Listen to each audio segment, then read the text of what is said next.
आयोजना गरेको स्वागत कार्यक्रममा सहभागी भइराखेका छौं।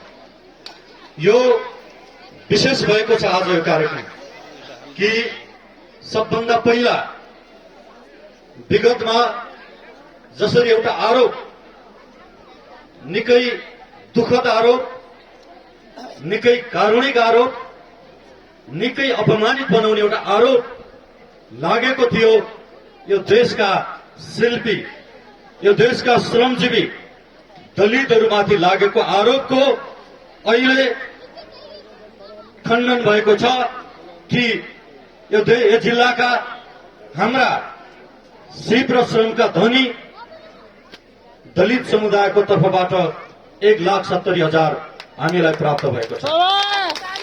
यो 1,70,000 केवल पैसा होइन, यसै गरेर एकजना ड्राइभर जो महिनाभरि उहाँले गाडी चलाइरहनुहुन्छ तर उहाँको जीवनको गाडी त्यति राम्रोसँग चल्न सकेको छैन।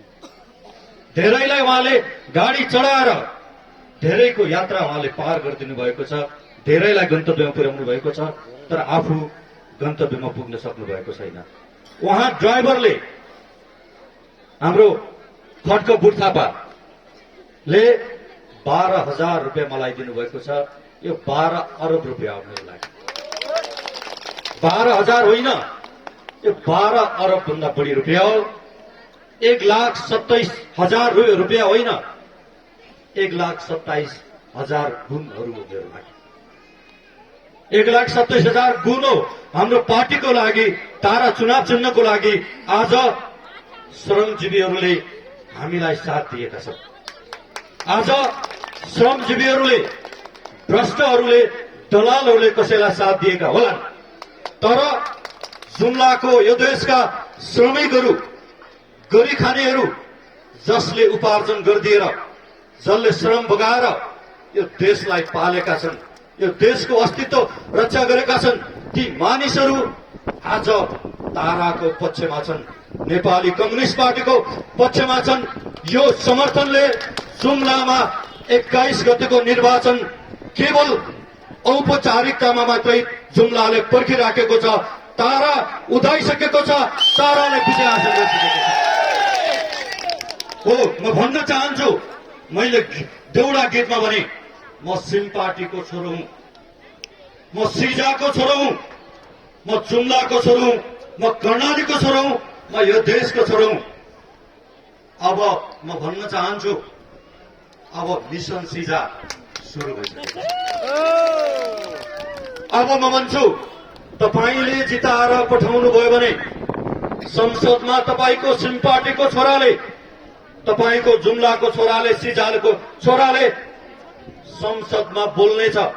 म भन्दैन म प्रधानमन्त्री हुने, म मन्त्री हुने अथवा अरू केही हुने ठूलो कुरा होइन, तर मेरो माटोलाई अपमानित हुन दिन्न, त्यो मेरो प्रतिबद्धता।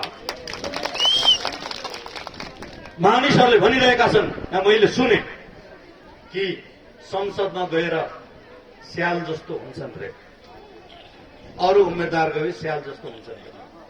इतिहास हेर्नु होला, तपाईले नेपालको संसदको इतिहास राम्रोसँग अध्ययन गर्नुहोला। तपाईँ रिसर्चको विद्यार्थी हुनुहुन्छ भने, अनुसन्धानको विद्यार्थी हुनुहुन्छ भने, तपाईहरू पत्रकारहरू हुनुहुन्छ, खोजमूलक पत्रकारिता गर्नुहुन्छ भने, नेपालको इतिहासमा, संसदीय इतिहासमा तपाईँले हेर्नुभयो होला, 240 वर्षसम्म कर्णाली अञ्चलले एउटा पनि कानून पाएन। 240 वर्षसम्म त्यो कानून तपाईको छोरा नरेश भण्डारीले कर्णाली स्वास्थ्य विज्ञान प्रतिष्ठान विधेयक दर्ता गर्यो कानून बनाउनको लागि। बिरामी पठाउने जुम्लाले अहिले डाक्टर पठाइरहेछ। 240 वर्षपछि कर्णाली अञ्चलले एउटा मात्रै कानून पायो, त्यो सिजा सभ्यता। अब दोस्रो कानून पाउँदैछ। म भन्दैछु, सिजा सभ्यता विधेयक संसदमा प्रदेशमा दर्ता गराउँ। 80% सफल भएको थियो। संघमा प्रधानमन्त्री प्रचण्ड हुँदाखेरि सिजा सभ्यता विधेयक संघको क्याबिनेटले पारित गर्यो, 50% पारित भएको छ। तपाईले जिताएर पठाउनु भयो भने पहिलो पटक नरेश भण्डारी, तपाईको जनप्रतिनिधि, तपाईको भाइ छोरा तपाईको सिम पार्टीको यही सिजा पुर्खा भएको यही सिजाको मान्छे नरेश भण्डारी पहिलो पटक सदनमा सिजा विधेयक पारिदिनुपर्छ भनेर बोल्नेछ। तपाईले सांसदहरूलाई, धेरै बोल्ने सांसदलाई सोध्नु होला, सांसदको काम के हो?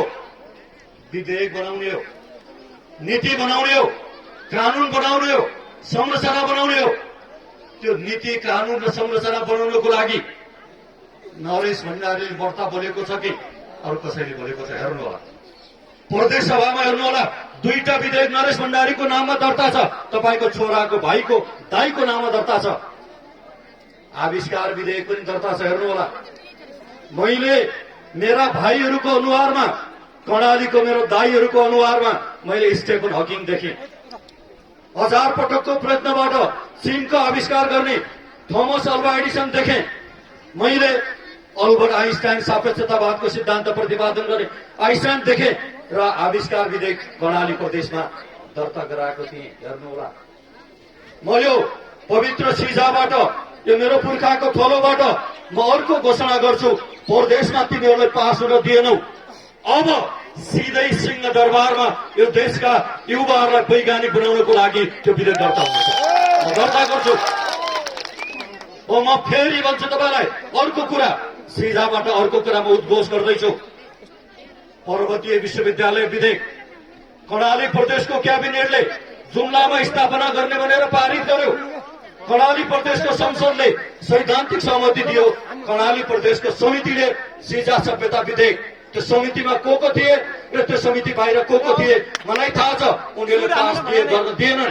अब त्यो विधेयक कर्णालीमा जुम्लामा विश्वविद्यालय स्थापना गर्ने त्यही विधेयक, त्यस्तै खालको विधेयक संसदमा दर्ता हुनेछ।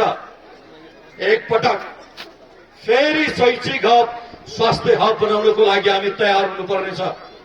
कर्णालीको युवाहरूलाई वैज्ञानिक बनाउने त्यो विधेयकको उद्देश्य के थियो भने आइडिया लिएर आऊ, पैसा लिएर जाऊ भन्ने विधेयक हो त्यो। दितो जमिन राख्ने होइन, किनभने हामीसँग जमिन छैन। काठमाडौँको जमिन महँगो छ, जुम्लाको जमिन सस्तो छ। 15 लाखको ऋण पाउन पनि हामीले धेरै अनुनय विनय गर्नुपर्दछ। ब्याङ्कले हामीलाई पत्याउँदैन, सरकारले पत्याउँदैन। तर अब्बल मस्तिष्क भएका मान्छेहरू मस्तिष्क धितो राख्नु पर्यो भनेको आइडिया धितो राख्ने भनेको दिमाग ढिको राख भने हो सरकारलाई। यदि कर्णालीको युवाहरूको दिमाग मस्तिष्क तिमीले धितो राखेर दियौ भने यो देश धितो राख्नु पर्ने छैन विदेशको अगाडि भनेको मैले यो कुरा बुझ्नुपर्छ। यो कुरा सरकारले पनि बुझ्नुपर्छ। मैले त्यो भन्न खोजेको हुँ। तपाईले देख्नुभयो, मेरा भाइ बहिनीहरूलाई म स्यालुट गर्न चाहन्छु कि गत सालको लोकसेवाको परीक्षामा सबभन्दा बढी जुम्लाको दाजुभाइहरूले, अझ भाइहरूले नेपालभरिमा टप गरेर देखाइदिए, बढी उत्तीर्ण भएर देखाइदिए। त्यसो भए हुनाले मैले भन्ने गरेको छु, जुम्ला मातृ र दात्री जिल्ला यो माग्ने होइन। अब तपाईले पनि मानसिक दासताबाट मुक्त हुनुहोस् दाजुभाइहरू। जुम्ला गरिब छ, जुम्ला केही पनि गर्न सक्दैन, हामी केही पनि गर्न सक्दैनौँ भन्ने मानसिक रोग वा दासताबाट मुक्त हुनुहोस्।